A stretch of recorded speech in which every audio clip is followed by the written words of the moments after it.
Hi everyone, it's Kino here. Welcome to this practice centered on a very therapeutic and healing yoga pose called Uttana Padasana.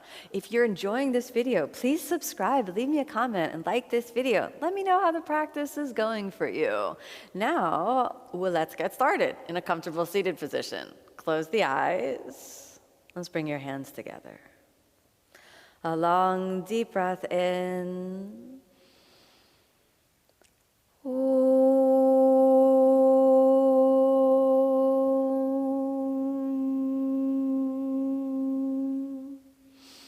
As you exhale, softly open the eyes. Let's get started on the hands and knees. So I'd like you to be on your hands and knees, taking the hands shoulder width apart and the knees hips width apart.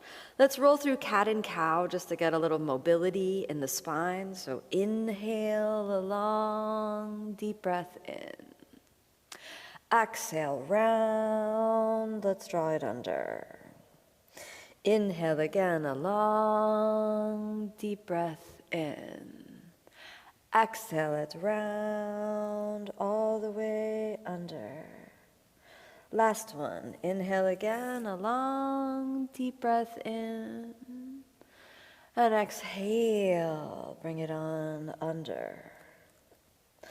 Inhale, come back to neutral. We're going to curl the toes under and come on up to downward facing dog. So let's inhale, come on up to downward dog, and we'll stay here for 5 breaths. Roll the shoulders away from the spine, the hips move back and up. This foundational posture will prepare you for what we're working on today. So stay here breathing. 1, 2, 3, 4, almost there. 5, let's walk half the distance in. So having a good forward fold will definitely make this elevated posture we'll be doing just a little bit more accessible. So now I want you to take Padangusthasana. Wrap your fingers around your big toes. Inhale, let's straighten the arms, a big breath in. Exhale, fold. We'll stay here for 5 breaths. We have 1, draw the navel in, leaning a little forward. 2, relax the shoulders, but keep the shoulders away from the ears at the same time. 3, 4, almost there. 5, very good. Let's bend the knees, reaching your hands forward. Come down into a squat position and release the back muscles. You can lift the heels off the ground and just hang out here for a few breaths. Stretching the ankles, releasing the back muscles. That's good. Let's stay 1 more breath. Then pivot through the ankles and exhale, sit down. Once you sit down, then extend the legs forward and hands next to the hips. Having a comfortable Dandasana position is extremely important to make that transition into the legs up pose, Uttana Padasana. To lift the padas up means that we're going to do a legs up position. So draw the navel in. Stay and breathe, calming the nervous system. Let's go for 3 more breaths. You can look at the nose tip, separating the toes. And that's good. Let's do 1 more breath. Pivot lightly forward in the hip joints, drawing the navel in. You can reach down and either hold onto your ankles if that's comfortable for you, or we can reach forward holding on to the big toes.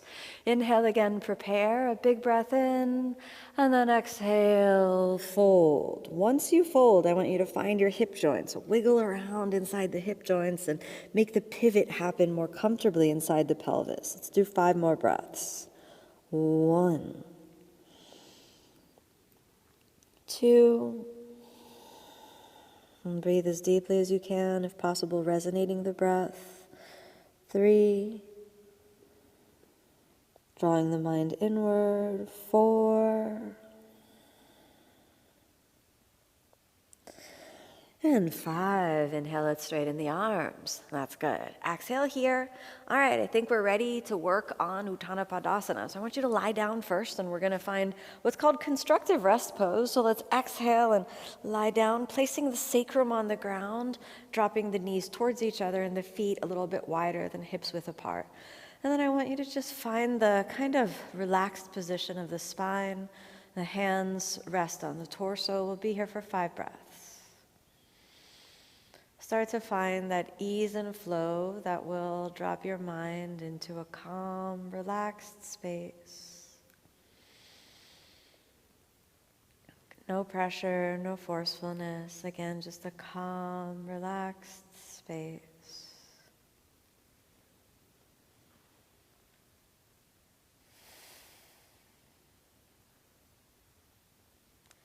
That's good. Now we're going to drop both knees into the chest, flattening the lower back lightly.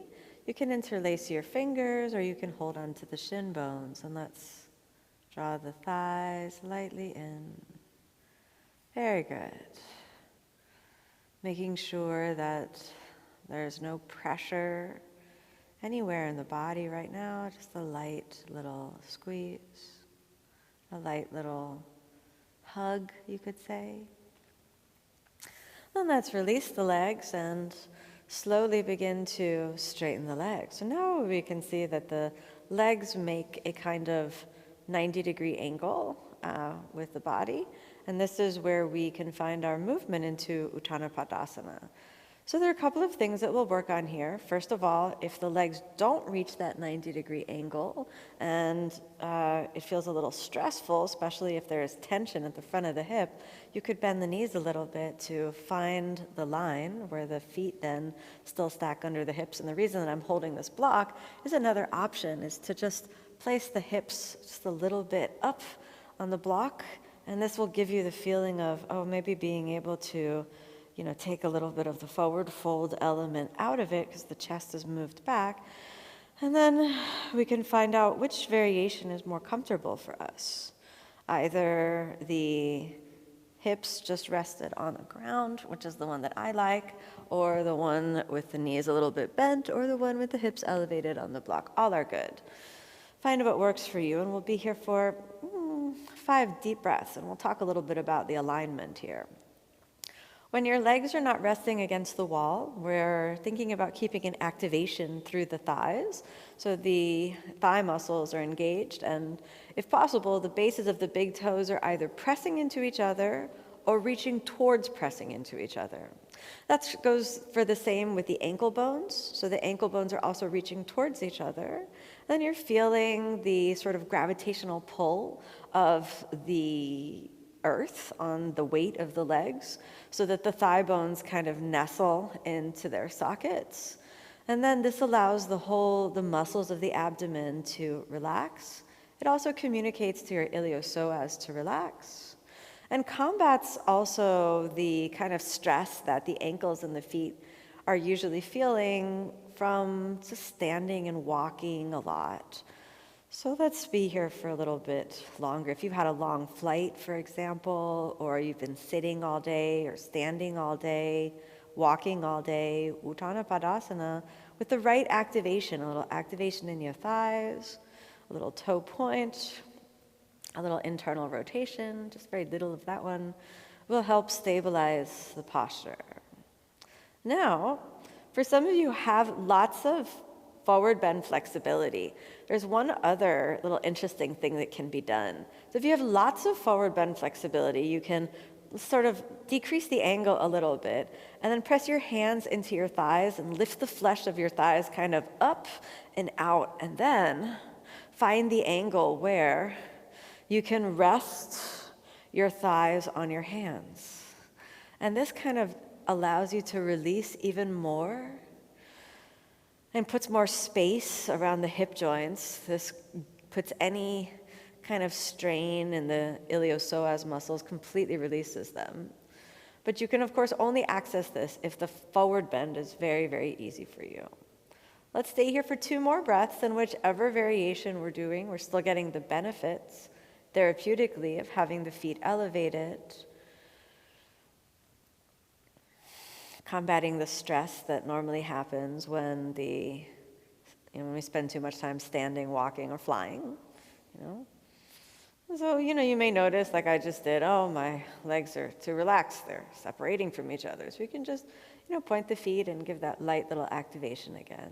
And stay for 2 more breaths. And 1 more breath. Nice. Let's bend the knees. Now we're going to separate the knees for Supta Baddha Konasana just for a moment. I'd like you to reach over and find a yoga strap. We're going to sort of make best use of the time here. So now we have a yoga strap. Now, sometimes it can be a little difficult to make the straps the size that you want them. So we're going to tie this strap. And then we're going to test the distance of the straps. We're kind of going to tie ourselves up here. We're going to tie ourselves up to be about hips width apart. Okay. So I'm going to hold that distance. You could bend the knees if you want to. I'm going to tie myself up. And you're thinking, what is going on here? All right, good. Now I've got that tested. All right, we're going to bend the knees, fold that in, make sure you got a good knot or a good belt buckle. Then we're going to head on over to the wall. Now, I want you to slide your hips over to the wall and kind of back yourself up against the wall, and then gently lie down. Now, we're going to put that strap to use. Whenever we use the wall, we want it to be as relaxed as possible. So we're going to take the strap and make sure that the strap is tied so that the legs can be kind of completely relaxed. And for this variation, we're going to do hips width apart so that there's even more release around the hip sockets and even more release around the iliopsoas. So what do you notice the difference in this variation? When I'm using the wall as support, I'm not pointing my feet and I'm not activating the quadriceps. Instead, I'm using the strap to create the limit of where the legs are going to go. And then I'm allowing the femurs to just settle. And then this is also maybe just that little bit more relaxing. It gives a little more space to the belly, a little bit more space to the muscles of the pelvis. Let's stay here for 5 more breaths from where we are. Of course, you could have moved the mat with you next to the wall. That's totally an option. It doesn't have to be, but it's totally nice sometimes to have a little cushion under the spine. And let's stay here for about 4 more breaths. Notice the difference between the sort of semi-activated version of the asana versus the completely supported and more restorative variation of the asana. Which one do you find maybe suits you better? Are you able to relax more here when the strap is holding you in place? Or did you feel more comfortable away from the wall? Or maybe do you like both? And both are useful.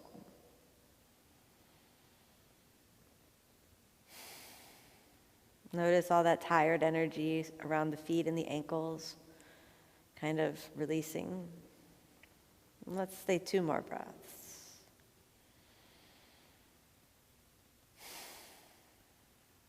One more breath. And that's good. Now let's bend the knees. We can remove the strap. And then we're going to roll over to the side and head on back to the mat. Put the strap down. So one thing that happens with Uttana Padasana is that even though the body is relaxed, the fronts of the hip joints do close. So I recommend to lie completely down with the fronts of the hip joints open for a few breaths after.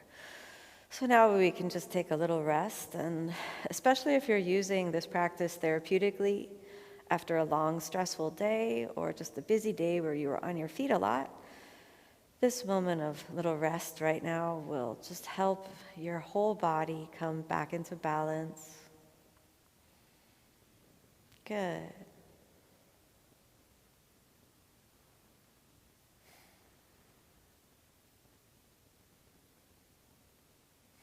Let's stay here for 3 more breaths.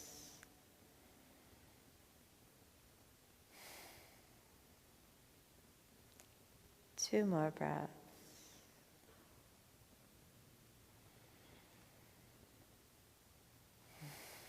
And the last breath.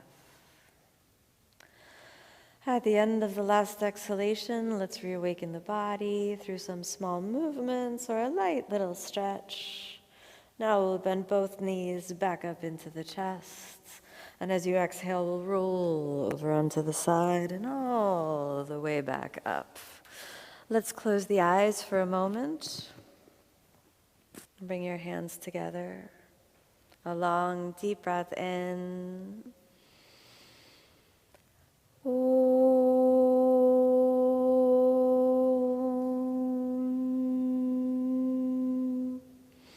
As you exhale, softly open the eyes.